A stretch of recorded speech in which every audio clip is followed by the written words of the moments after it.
அஸ்ஸலாமு அலைக்கும். Welcome to சாசாஸ் கிச்சன். இன்றைக்கி நம்ம ஒரு சூப்பரான தக்காளி சட்னி தான் பார்க்க போகிறோம். இது 5 நாள் வரைக்குமே ஸ்டோர் பண்ணலாம். ரொம்பவே சூப்பராக இருக்கும். இது இட்லி, தோசை, சப்பாத்திக்கும் சூப்பராக இருக்கும். சாத்தில் பஞ்சு சாப்பிட்றதுக்கும் செம்ம டேஸ்ட்டாக இருக்குங்க. கண்டிப்பாக ட்ரை பண்ணி பாருங்கள். ரொம்ப சிம்பிள் தான், ஆனால் டேஸ்ட் அட்டகாசமாக இருக்கும். கண்டிப்பாக ட்ரை பண்ணி பாருங்கள். இப்போ வாங்க இந்த சட்னி ரெசிபி எப்படி பண்ணலாம் அப்படின்றத பார்க்கலாம். வாங்க, ஃபஸ்ட்டு அடுப்பில் ஒரு பேன் வச்சுக்கலாம். இதுக்கு நல்லெண்ணெய் எடுத்துக்கோங்க. நல்லெண்ணெய் தான் நல்லாயிருக்கும். ஒரு 3 டேபிள் ஸ்பூன் அளவுக்கு நல்லெண்ணெய் எடுத்திருக்கேன். எண்ணெய் கொஞ்சம் சூடாயிடுச்சு. இதில் 2 டேபிள் ஸ்பூன் அளவுக்கு கடலைப்பருப்பு எடுத்திருக்கேன். இது நல்லா செவந்து வர வரைக்கும் நல்லா வறுத்துக்கோங்க. கரிஞ்சிடக்கூடாது, செவந்து வரணும். நல்லா செவக்க வறுத்துக்கோங்க. அடுப்பு மீடியம் இல்லைன்னா சிம் பண்ணிக்கோங்க. ஃபுல் வச்சுன்னா சீக்கிரமாக கரிஞ்சு போயிடும். நல்லா வறுப்படணும். நல்லா வாசமும் வரணும். அது வரைக்கும் நல்லா வறுத்துக்கோங்க.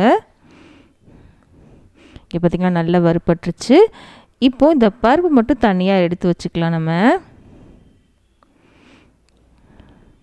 எடுத்து வச்சுட்டேன். இதில் உங்கள் காரத்துக்கு ஏற்றாப்புல பச்சை மிளகாய் எடுத்துக்கோங்க. நான் இன்றைக்கி ஒரு 8 பச்சை மிளகாய் எடுத்திருக்கேன்.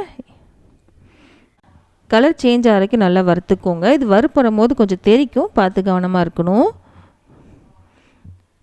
இப்போ பார்த்திங்களா, கலர் நல்லாவே சேஞ்ச் ஆகிடுச்சு இல்லையா? போதும். இப்போ இதை தனியாக எடுத்து வச்சுக்கலாம். இதுக்கு மேலே வேண்டாம், இதையும் நம்ம தனியாக எடுத்து வச்சுக்கலாம். இப்போது மிச்சம் இருக்க எண்ணெயிலேயே நல்ல ஒரு பெரிய கட்டு கொத்தமல்லியாக இருக்கு இல்லையா, அதை நம்ம எடுத்துக்கோங்க. தண்டு பகுதியை நீங்கள் வேஸ்ட் பண்ண வேண்டாம், அதையும் நீங்கள் எடுத்துக்கோங்க. அதான் நல்லாயிருக்கும். இது நல்ல பெரிய கட்டு. சின்ன கட்டுனா 2 கட்டு எடுத்துக்கோங்க. இது நல்ல பெரிய கட்டுனால 1 கட்டு எடுத்திருக்கேன்.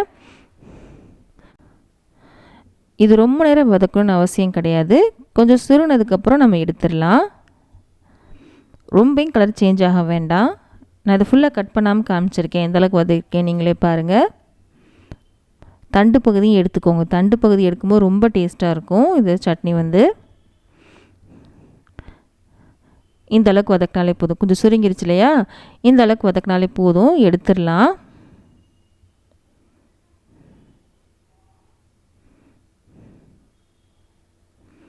எடுத்துட்டோம். இப்போது இன்னும் 1 டேபிள் ஸ்பூன் அளவுக்கு எண்ணெய் சேர்த்துக்கலாம். இது கூட ஒரு 5 பல் பூண்டு, இதோட 1 டீஸ்பூன் அளவுக்கு சீரகம், இதெல்லாம் சேர்த்துக்கலாம். இது கொஞ்சம் பொரிஞ்சதுக்கப்புறம் ஒரு 1/2 கிலோ அளவுக்கு தக்காளியை நான் கட் பண்ணி எடுத்து வச்சுருக்கேன். அதை நம்ம சேர்க்க போகிறோம்.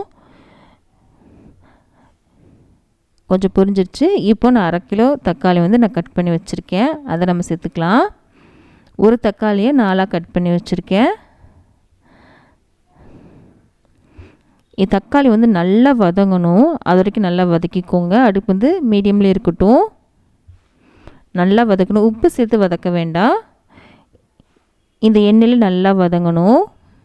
வதங்கினதுக்கப்புறம் உங்களுக்கு காமிக்கிறேன்.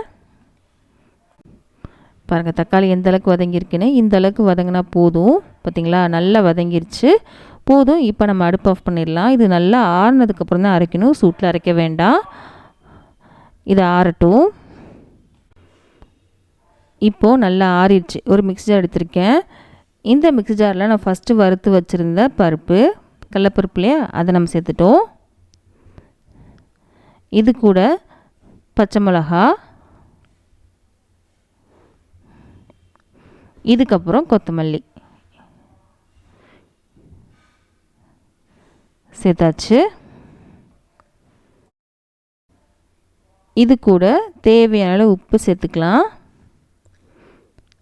சேர்த்துட்டு இது கொஞ்சம் குறைன்னு அரைச்சிட்டு வந்துக்கோங்க. ரொம்ப மையாக அரைக்க வேண்டாம், கொஞ்சம் குறைன்னு அரைச்சிட்டு வந்தால் போதும். அரைச்சிட்டு வந்ததுக்கப்புறம் உங்களுக்கு காமிக்கிறேன். அரைச்சிட்டு வந்துட்டேன் பாருங்கள். குறைன்னு தான் அரைச்சிட்டு வந்திருக்கேன். இப்போது அடுத்து நம்ம தக்காளி வறுத்து வச்சுருந்தோம் இல்லையா, அதை இதில் சேர்த்துடலாம். எல்லாத்தையும் சேர்த்துடலாம். இதையும் சேர்த்து ரொம்ப மையாக அரைக்க வேண்டாம், கொஞ்சம் குறைன்னே அரைச்சிட்டு வந்துக்கோங்க. பல்ஸ் மோல்லே அரைச்சிக்கோங்க. அரைச்சிட்டு வந்துடுறேன். இப்போது அரைச்சிட்டு வந்துட்டேன் பாருங்கள். இந்த மாதிரி தான் இருக்கும். இங்கே பார்த்தீங்களா, 2 தோசை சாப்பிட்ற இடத்துல 4 தோசை சாப்பிடுவீங்க. அந்தளவுக்கு ரொம்ப சூப்பரான சட்னி இது. நீங்கள் சாதத்தோடு சாப்பிட்ணுன்னு நினச்சிங்கன்னா இந்த சட்னியும் கொஞ்சமாக மேலே நல்லெண்ணையும் சேர்த்து சாப்பிட்டிங்கன்னா ரொம்ப சூப்பராக இருக்கும். தொட்டுக்கு அப்பளம் மட்டுமே போதும். அந்தளவுக்கு ரொம்ப சூப்பரான சட்னி. கண்டிப்பாக ட்ரை பண்ணி பாருங்கள். செஞ்சு பார்த்துட்டு எப்படி இருக்குன்னு மறக்காமல் கமெண்ட் சொல்லுங்கள். இந்த வீடியோ பிடிச்சினா ப்ளீஸ் லைக் பண்ணுங்கள். லைக் பண்ணால் தான் அந்த வீடியோ நிறைய பேருக்கு ரெக்கமெண்ட் ஆகும். நிறைய பேர் சப்ஸ்கிரைப் பண்ணாமல் தான் பார்த்துட்ருக்கீங்க. ப்ளீஸ் சப்ஸ்கிரைப் பண்ணுங்கள். அது கொஞ்சம் மோட்டிவேஷனாக இருக்கும். இந்த மாதிரி வீடியோஸ்லாம் உங்கள் ஃப்ரெண்ட்ஸ்க்கும் ஃபேமிலிஸ்க்கும் பிடிக்கும் அப்படின்னா அவங்களுக்கு இந்த வீடியோ ஷேர் பண்ண மறக்காதீங்க. நம்ம அடுத்த வீடியோவில் சந்திக்கலாம்.